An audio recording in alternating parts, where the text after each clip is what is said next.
लाली लाली चुनरी मैया के मोरे मन ला भागे जी। लाली लाली चुनरी मैया के मोरे मन ला भागे जी। जय हो लाली लाली चुनरी मैया के मोरे मन ला भागे जी। प्योरा भगवा महो के सवार नौ दुर्गा आगे जी। गाँव गली माँ तोर होगे मन हृदय माँ खुशी छागे। गाँव गली माँ तोर होगे मन हृदय माँ खुशी छागे। पहुना बरोबर दुर्गा दाई 9 दिन पर आगे जी। बोलो जय माता दी, बोलो जय माता दी।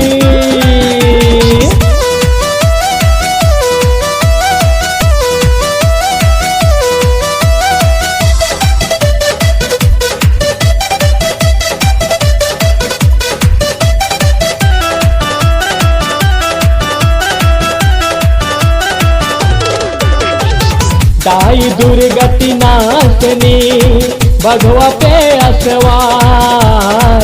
अष्टभुजी माँ बंधन कराओ चरणन बारंबार। ओ दाई दुर्गति नाशनी भगवा पे असवार। अष्टभुजी माँ बंधन कराओ चरणन बारंबार। नवरात के शुभ घड़ी आगे भगतन के भाग जागे। नवरात के शुभ घड़ी आगे भगतन के भाग जागे। पहुना बरोबर दुर्गा दाई 9 दिन पर आगे जी। बोलो जय माता दी, बोलो जय माता दी।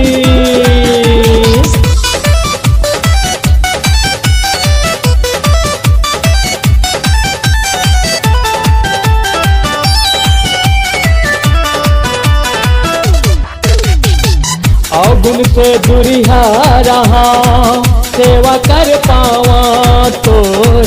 मैया शरण में राख दे अत के दिल है मोर। ओ अवगुण से दुरिहा रहा सेवा कर पावा तोर। मैया शरण में राख दे अत के दिल है मोर। तोर सेवा बड़ी निक लागे तो मन से झूम झूम नाचे। तोर सेवा बड़ी निक लागे तो मन से झूम नाचे। पहुना बरोबर दुर्गा दाई 9 दिन पर आगे जी। बोलो जय माता दी, बोलो जय माता दी। लाली लाली चुनरी मैया के मोरे मन ला भागे जी। प्योरा भगवा महो के सवार 9 दुर्गा आगे जी। गाँव गली मशोर होगे मन हृदय में खुशी छागे। गाँव गली मशोर होगे मन हृदय में खुशी छागे। पहुना बरोबर दुर्गा दाई 9 दिन पर आगे जी। बोलो जय माता दी, बोलो जय माता दी।